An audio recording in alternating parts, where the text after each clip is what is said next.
कान्हा और निमचारा मुन्ना आउ कान्हा दुई भाई। मुन्ना बड़ कान्हा सान। मुन्ना भल पढ़े सबुठी तार आदर। आउ कान्हा देखिबाकू डौल डाउल पुरिला पुरिला गाल हस हस मुह हेले ता मन थाए खेलकूदरे कहानी गपरे तार बेल जाए। पाठ पढ़ा कथा पढ़िले लुचि पलाए। बाप माँ भावनारे पड़गले। कान्हा पाठ पढ़ुनी जे बापा दिने कान्हा को बगीचा को डाकी नहीं गले।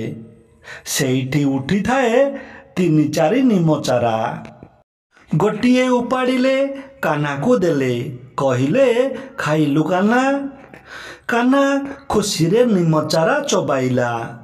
इही कि पिता छि पिता बापा ये सबु गछ को मु उपाड़ी पकाइबी किए ना कान्हा कहिला।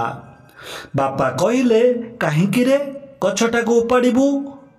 बापा पिता गछ को केही सुख पाइबेनी बापा। बापा कहिले जी पाठ पढ़ेनी ताको किए सुख पाइब। कान्हा कहिला मु पाठ पढ़िबी बापा मु पढ़िबी। बापा कान्हा को कोड़े नेले। सेई दिनु कान्हा बदली गला। पाठ पढ़ारे मन देला। से हेला सुना पिला। तले दिया जाइथिबा दुईटी प्रश्नर उत्तर आमे जानिबा। मुन्ना को सभिए आदर करुथिले काहींकी। कारण मुन्ना क्लास रे भल पाठ पढ़ुथिबारु ताकू सभिए आदर करुथिले। कान्हा बदली गला केमिति? जेतेबेले बापा कान्हा को नहीं बगीचारे निमचारा चोबाइबा को देले कारण निम पिता लागिला। से बापा को कहिला बापा एकर छी छी कि पिता लागुची। बापा ताको बुझाइले जी भल पाठ पढ़े से मिठा समान आउ जी पढ़े नहीं सी होची निम परी पिता। तेणु से दिन ठू कान्हा शपथ नेला से भल पाठ पढ़िबो। तेणु कान्हा एहीपरि भावरे बदली गला। जेहेतु एही पुस्तक बहु दिनर प्रायतः 30-40 वर्ष तलर तेणु जिया फड़ा नहीं आमे किसी शब्द पढ़िबा एवं पुराना कथा को मने पकाइबा।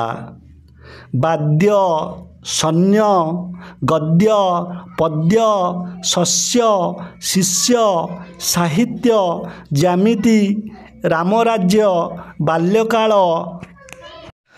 आम राज्यर चाषी माने बड़ उद्यमी। जमी चाष करी शस्य अमल करिबा सेमानंकर काम।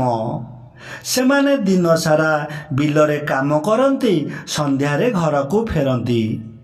केबे केबे बन्या और बात्या हुए शस्य हानि घटे किंतु सेमाने सेथिरे दबी जाती नहीं। पुणी चाष कामरे लागी पड़ती। चाषी माने देशर भरोसा। सेई मानक जोगु आमे खाद्य पाउछु। गोटे हितोपदेश कहिब सद्या सत्य कथा नदेव केबे काहा मने व्यथा। एहीपरि पुराना साहित्य को नहीं आउरी सुंदर सुंदर विषय वस्तु विषय जानिबा पाई आमर चैनल को लाइक शेयर सब्सक्राइब करिया को भूलंतु नहीं।